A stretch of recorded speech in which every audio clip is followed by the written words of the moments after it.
Welcome to Tripura Info News Update. Under the joint initiative of the Tripura State AIDS Control Society and the School Education Department, an awareness program was organized at Pragya Bhavan today. Chief Minister Manak Saha, along with other dignitaries, was present and inaugurated the program.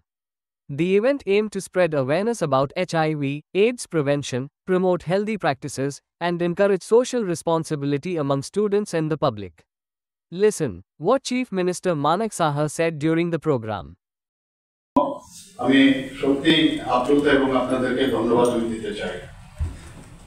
আমরা আমার পূর্ববর্তী বক্তারা বিশদভাবে এখানে আলোচনা করেছেন। খুব ভালো লাগলো যে একটা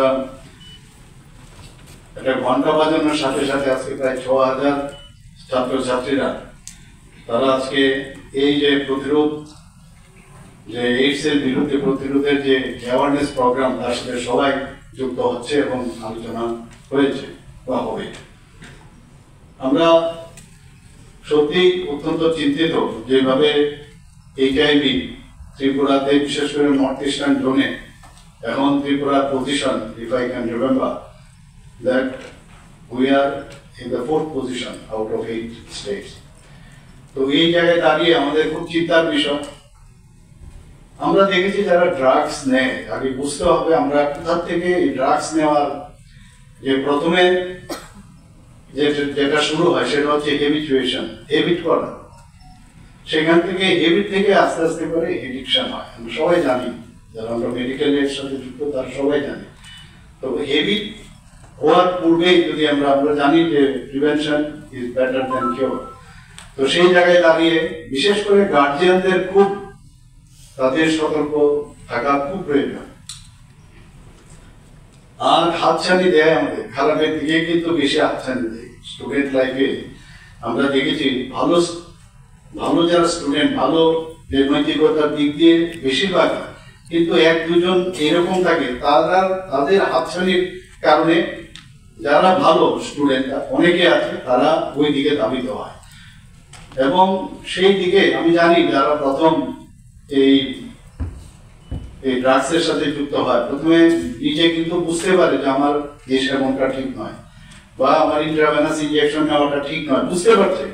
কিন্তু যেহেতু এডিকশনে চলে এসছে এবং একটা সেন্স অফ ওয়েল বিং পাওয়ার ক্ষেত্রে নিজেকে এই ড্রাগস নেওয়ার পরে যে একটা মানসিক একটা অবস্থা হয়, তাতে করে একটা ইউফোরিয়ার যে ভাব, তার জন্য ওই দিকে কিন্তু একটা এডিকশন চলে আসে এই সিচুয়েশনের পর থেকে। যারা গার্জিয়ানরা আছেন তাদের নজর তো দিতেই হবে। স্টুডেন্টসদেরও এই যে নিজের উপর যে আত্মবিশ্বাস যে আমি এই জিনিসটা করবো না, এই ধরনের লোকের সাথে আমি চলবো না। এটা স্কুল শুধু না, সমস্ত আমরা দেখেছি আমাদের বিভিন্ন পাড়া প্রতিবেশী হোক, বিভিন্ন সমাজের বিভিন্ন জায়গায় আমরা দেখেছি এই ধরনের সংখ্যা কিন্তু বেড়ে যাচ্ছে।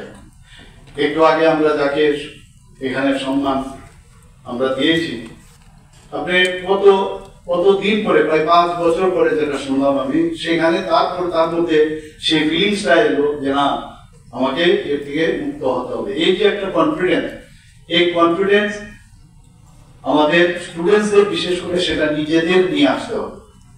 যে man is known by its companion, আমরা সবাই জানি। কাজে ওই জায়গার মধ্যে যে লোক যেরকম, তার থেকে যদি দেখা যায় ডেভিয়েটেড লাইফ, ইনডিসিপ্লিন লাইফ যারা চলছে, তাদের সাথে একটু দূরত্ব রাখা, সাথে সাথে যদি এরকম দেখা যায় আমাদের টিচারদের সাথে সেই বিষয়ে ইনফরমেশন করা, তাহলে অনেকাংশে কিন্তু সেটা আমরা বেঁচে যেতে পারি। ছেলে মেয়েরা কোথায় কোন সময় কোথায় যাচ্ছে, ঠিক আছে, তাদের যেহেতু স্বাধীনতা আছে, এর অর্থ এই না, একটু নজরদারি রাখা খুব প্রয়োজন। একটা টাইম আসবে যখন নজরদারির পরে, যখন অনেকটা যে পজিশন যে ডাটা এখন আমাদের ক্ষেত্রে এসছেন, এখানে আমার পূর্ববর্তী বক্তা বলেছেন কত পার্সেন্টেজ বেড়ে গেছে আজকে নর্থ ইস্টার্ন জোনে বা ত্রিপুরাতে, সেই পার্সেন্টেজ যখন ডাউন হবে তখন আর এই নজরদারির বিষয় হবে না। একটা স্থিতিশীল অবস্থায় যদি আমরা ফিরে আনতে পারি, তাহলে কিন্তু আমার মনে হয় যে আমরা এই যেটা বলছি যে ড্রাগ মুক্ত ত্রিপুরা, সেটা খুবই সম্ভব। মাননীয় প্রধানমন্ত্রীজি বারবার বলছেন নেশামুক্ত ভারত, এবং আমাদের হোম মিনিস্টার সাহেব বারবার বলছেন যে নেশামুক্ত ভারত। তো আমরাও নেশামুক্ত স্টেট এবং নেশামুক্ত ত্রিপুরা আমরা সেই ঘোষণা করেছি, আমরা জিরো টলারেন্স নীতি আমরা সেটাকে গ্রহণ করেছি। আমরা জানি এর সাথে অনেক ধরনের ব্যক্তি এর মধ্যে যুক্ত আছে। আমি প্রায়শ যারা আমাদের বিভিন্ন এজেন্সি যারা আছেন তাদের সাথে আমি মিটিং করি এবং আমি ডিজি সাহেবকেও বলেছি কাউকে যেন ছাড়া না হয়, কিন্তু এটা একা এজেন্সি বা গভর্নমেন্টের পক্ষে সেটা সম্ভব হবে না। কোথায় বিক্রি হচ্ছে, প্রচুর এভরিডে আপনারা নিশ্চয়ই দেখেন যে কত ড্রাগস মানে সে তাদেরকে ধরছে এবং ডিস্ট্রাকশন পার্সেন্টেজের কথা যদি বলি অনেক বেড়ে গেছে, আগের থেকে অনেক বেশি। এবছর আমরা যেটা দেখলাম 2023-24 প্রায় সেখানে প্রায় 103% উপর বেড়েছে, ডিস্ট্রাকশনের দিক দিয়েও প্রায় 130% উপরে বেড়েছে। এগুলো তো হতে হবে, কিন্তু আমি যদি না গ্রহণ করি বা আমরা যদি এমন একটা পরিবেশ তৈরি করতে পারি যেখানে এর যে ড্রাগস দিলে কি অবস্থা হতে পারে, কি সমস্যা হতে পারে, সেই বিষয়গুলো আজকের এই যে অ্যাওয়ারনেস প্রোগ্রাম, বিশেষ করে এইচআইভি, আমরা জানি যে এইচআইভি একবার যদি শরীরে প্রবেশ করে বিভিন্ন মোড অফ রুট আছে আমরা সবাই জানি, সেইগুলোর বিষয়ে আলোচনা করে বিশেষ করে যারা অলরেডি আক্রান্ত আছে তাদেরকে কি করা উচিত বা আক্রান্তর আগে কি করা উচিত। যেমন আমার পূর্ববর্তী বক্তা এখানে সেক্রেটারি মহোদয় বলেছেন যে যেমন সেফ সেক্স সেটা প্রপারলি যাতে সাবধানের সাথে সেটা করা হয়, সেই বিষয়গুলো কিন্তু আজকে এগুলো নিয়ে আলোচনা করা। ইভেন যারা গার্জিয়ানরা আছেন ঘরের ভিতরে বাড়িতেও এই বিষয়ে আলোচনা করা উচিত, স্টুডেন্টসদের মধ্যেও টিচাররাও কিন্তু এই বিষয়ে আলোচনা করা উচিত। Subscribe to Tripura Info and press the bell icon so that you never miss any latest updates and news on Tripura.